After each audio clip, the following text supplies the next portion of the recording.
I welcome you all to Vichar Chapter 3. I am Ankur Arora and I would like to thank you for being a part of this August gathering. I would like to take a moment, however, at this point of time to thank our Honorable Judge once again, Professor Prakash Wakanis and Team Vichar for investing their valuable time to make this event possible. Vichar, the debating society of SCMHRD, aims to educate the participants about the current events, international relations, and other relevant socio-political and economic issues. It is important for today's manager to be well versed with these aspects. Here is a platform to build on one's oratory skills. Now we shall have a quick introduction about the topic under fire once again, and we will also make you familiar with the format of the debate. This house believes that prostitution should be legalized. The team debating for the motion will get 3 minutes for the president to set up their base argument, followed by the team debating against the motion. Each team now will get 10 minutes to build their arguments, followed by 2 rebuttal rounds of 3 minutes each. The debate will then be thrown open to the house for asking the question to the respective teams, and which would be followed by the conclusion by the vice presidents of the team. We would also request the audience to cast their votes through the voting slips that have already been provided. The anonymous vote is casted for or against the motion once before and once after the debate is over. Through this, we intend to check how much each team has been able to swing the public opinion or the opinion of the audience, and that would help our honorable judge on deciding on the winning team. I would now introduce to the house the panel for today's debate.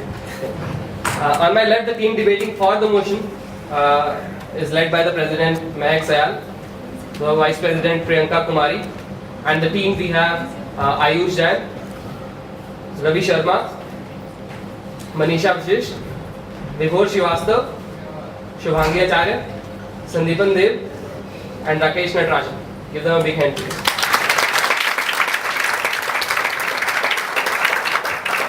And on my right, the team debating against the motion is led by President Prateek Kingar, the Vice President Vani Garg, and in the team we have Suhas Arora, Sangeeta Sarkar, Saurabh Shikhpur, sorry for that, Yashwardhan Goenka, Aishwarya Mahol, and Neha Agarwal. Prostitution is often referred to as the world's oldest profession, as everyone knows here.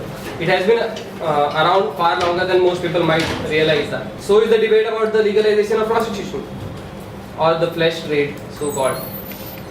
Should prostitution really be legalized? There are 3 parts to this argument that we would be looking forward to in this debate. First is to verify the claim to the rape incidents being reducible by allowing prostitution openly. The second is the morality and the consequence of allowing open prostitution.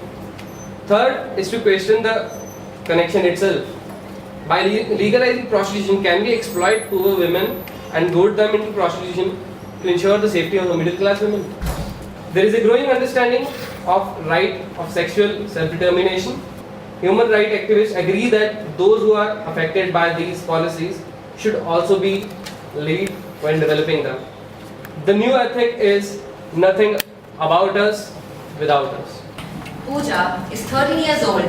She goes to school, but she keeps on crying at night. She doesn't have friends. They call her illegitimate. They call her mother by names that she doesn't even understand. She doesn't know who her father is. She is the daughter of a prostitute, Priya, who is 30 years old and who was forced into the world of prostitution when she was a young girl. When questioned Priya, she says, and I quote, "My body is my own. I may choose to share it, but it's not for sale or for hire, nor is it a reward.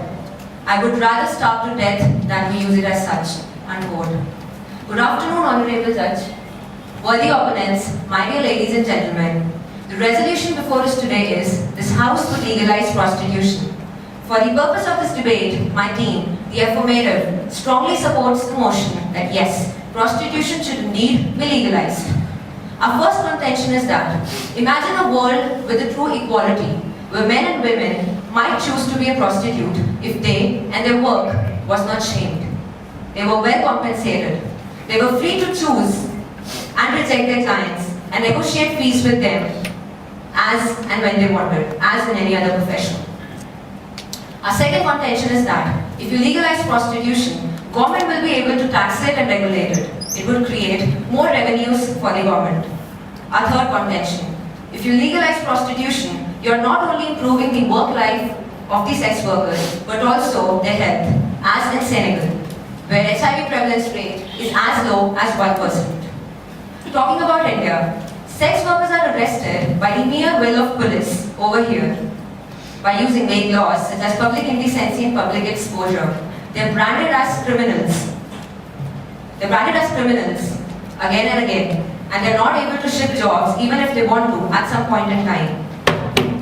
UN in its 2012 October report said that countries, rather than arresting these consenting adults as sex workers, must concentrate on improving their health life. Also, I would say that by the end of this debate, I'm sure that this House would agree with me when I say that yes, prostitution should indeed be legalized. In conclusion, I'm sure that our contentions as a team would convince you to support the motion. Hello everyone. Prostitution is abuse of a woman's right to a normal life, throwing her down that abysmal dark tunnel of physical and mental violence, unsafe pregnancies and unsafe abortions. All those who advocate prostitution as a profession by free will need to answer a question. Be in any society in the world, however developed, would you prefer a family member taking this up as a source of living? Prostitution is not a choice. No, it's not. It is reflection, a manifestation of lack of choice. And legalization would just be an attempt at trying to hide our inability to provide these women with some better opportunities. I asked why legalize in the first place? Because law hasn't been able to stop it till now, then probably we should legalize suicides and rapes too. Legalization would just bring the conditions and regulations under which a woman can be exploited and abused. It would just, in fact, sanction the abuse. It would just lead to proliferation of the sex industry. Let's take an example. In the year 1972, abortion was legalized in our country. Within a span of 3 years, the number of reported abortion cases rose 10 times to over 2 lakhs. Today, this figure is over 25 lakhs. What if same happens to be the case with sex industry and prostitution? Where would the supply come from to actually cater to this hugely increased demand? It would just lead to devastating increase in human trafficking. And when we can't control the juggernaut today, how do we plan to control it then? No chance. Prostitution as an industry is inherently vulnerable to sex, rapes, and physical and mental torture. According to a report by Philip Chester, 75% of the sex workers in the United States claim to have attempted suicide at least once. 15% of the reported suicide cases in US are sex workers. The sex workers in Canada have a mortality rate that is 40 times the national average. According to a research in Minneapolis, 78% of the sex workers claim to have been raped by pimps and customers on average 49 times a year. That is a rape every week. And we still want to defend it as a profession for women? Coming back to our own country, we already live in a male-dominated society where in major parts of the country, a girl child is still considered to be a burden. Imagine a situation if 68% of the population that still survives for less than $2 a day actually starts looking at prostitution as a source of living for the family and start selling their daughters to the pimps. Horrible to say the least. It would just do irreparable damage to the stature of women in the society. It might just lead to development of feeling in men that women were perennially there for that function, and after legalization, that too at just the ruffle of a currency note. Surely not a future we want for our country. Thank you. Okay, when we talk about legalizing prostitution, three things that are, it can either be illegal, it can either be legal, or it can be partly legal. When we talk about legalizing, it's about legalizing organized prostitution. That is, legalizing pimps, legalizing brothels, legalizing madams, and things of that sort. Primary law dealing in India with status of sex workers is Prevention of Human Trafficking Act 1986. This says that a woman can exchange her body attributes in exchange for material gains, but she can do it only privately and cannot solicit customers in public. Okay, coming across, they do not have any labor law rights They just have rights of being protected or being rescued and rehabilitated. Since they are not identified in many cases as an entity, these rights are also often denied. Going across and talking about present scenario, these sex workers are everyday raped, face tremendous violence, murders, and everything. And all this happens under the nose of government and officials. Nobody cares a damn. Why? Because this does not suit our ideas of morality. We just do not want to see a prostitute around us. Police does not look into them and their problems because street prostitution is again not allowed and they're seen as criminals.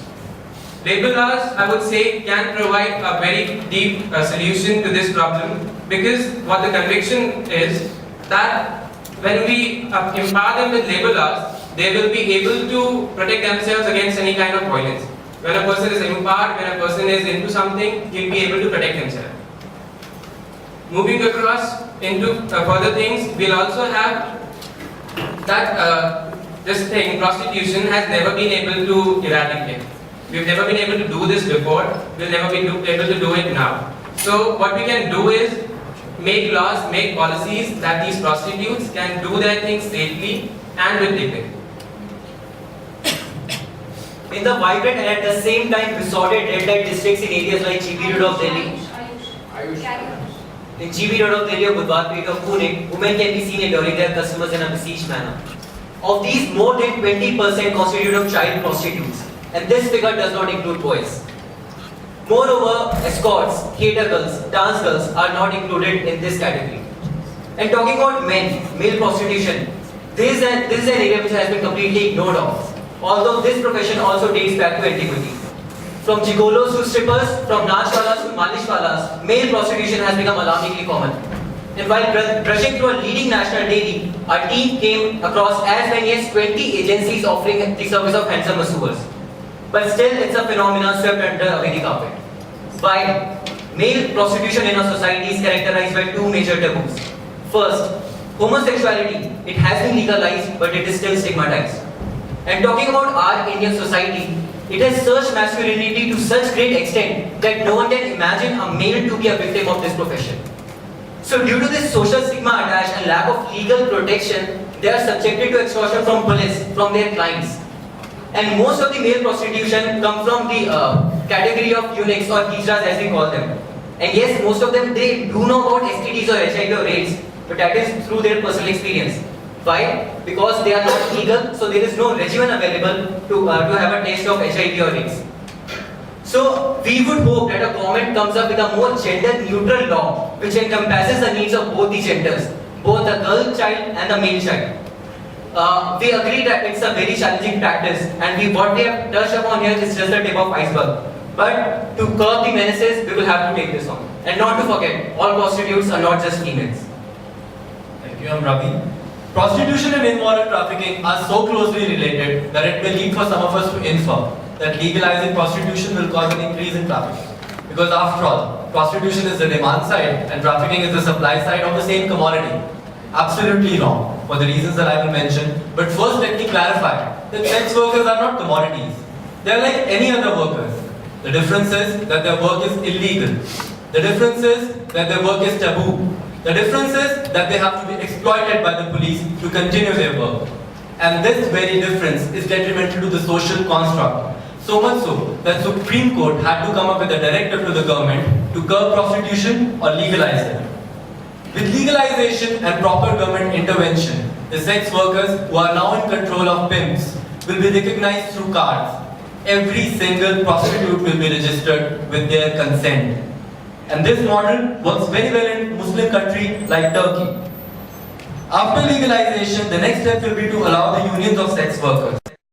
Since the state started recognizing prostitution in early 1970s, the state has been reaping huge economic benefits from a variety of broader-related sources, which include property taxes, licensing fees, work card fees, etc. It adds to about $10 million to state annual revenue. Sex industry is a $57 billion industry worldwide, with around 40 million workers working in it, which is more than the entire combined population of Australia and Canada. International Labour Organization said that These sex workers sent home some $300 million to rural areas, which is more than any other government development project. So why is prostitution considered as a crime? When you look at it as a business perspective, it is just the exchange of service in return of money. There is a demanded market which is being supplied by this industry. Just like any other industry, if there is too much of government regulation, there is a high chance of black money transaction. Similar is the case with sex trade. Most of the revenues of these brothel houses and sex workers do not come out on paper and hence is passed through black market. Just imagine, once the government across the globe start legalizing prostitution, how much revenue will it generate? And I repeat again, it is a $57 billion industry. In India, sex trade is some 40,000 crore rupee industry annually with around 10 million workers working in it. Mumbai is the largest sex hub of India with around 1 lakh prostitution here. And it is a highly unorganized sector and government loses lots of its revenue by not recognizing it as an industry. So it is high time that prostitution be considered as an industry, brothel houses just as any other business houses and sex workers like any other worker so that they may come at par with other people in society. Thank you. I'm Manisha Vashij. Turning a blind eye towards prostitution and hoping that it will vanish with time is just like saying, if I don't see it, it doesn't exist. Making prostitution legal will allow the egg to be managed is to be ignored. Legalization of prostitution would lead to better working conditions and better health conditions of the prostitutes. For example, as in the country Senegal, the HIV prevalence is less than 1% among pregnant women. And the credit goes to the early legalization of prostitution and an effective STD control program.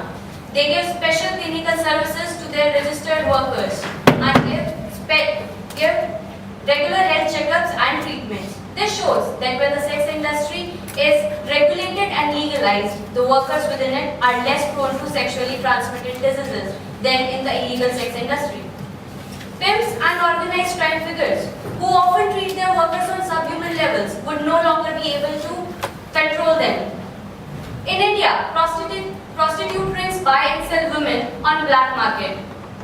They force their women to comply through violence and create unhealthy conditions. Also, when prostitutes operate in secret, many times they become abused by their own customers. Because of being under the power of pimps, prostitutes do not have any resource for their health. They do not have any easy access to healthcare as well. After legalization of prostitution, the prostitutes can decide if they want to leave the occupation when they wish and get help from rehabilitation centers to come back to the mainstream. Legalization can curb human trafficking and can curtail the underage prostitution.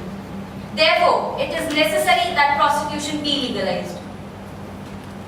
With a strong view about legalizing the prostitution, now let us invite the against team to show us their side of the story.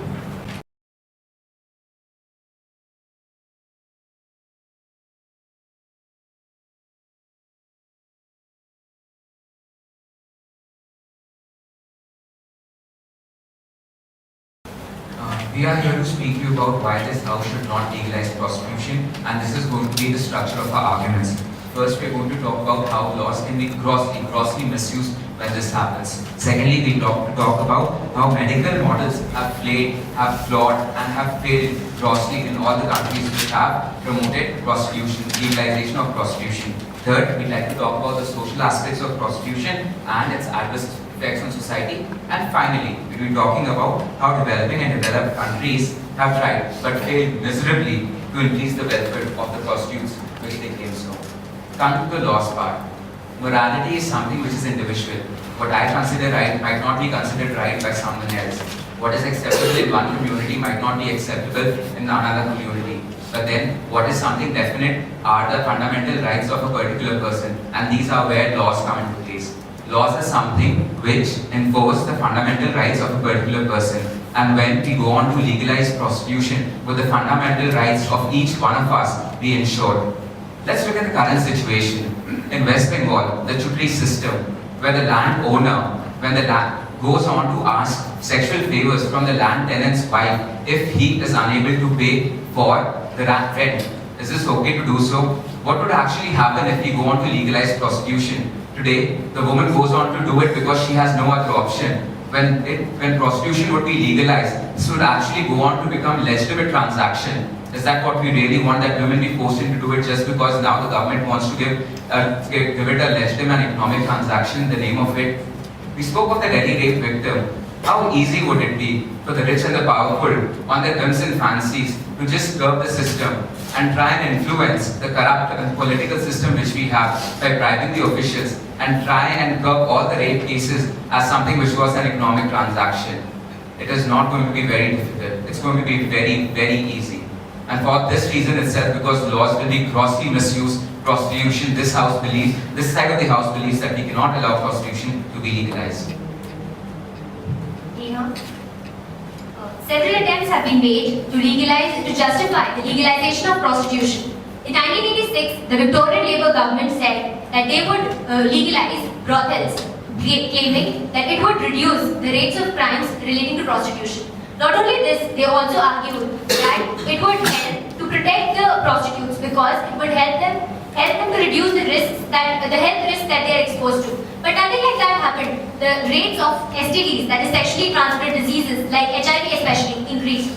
Proponents believe that legalization of prostitution would help in the more screening and treatment of sexual workers because it would help to bring to light the various cases of HIV. But we are forgetting the fact that sex workers, in order to earn their living, have to have sex with several clients every single week. Is it possible to have screenings so frequently?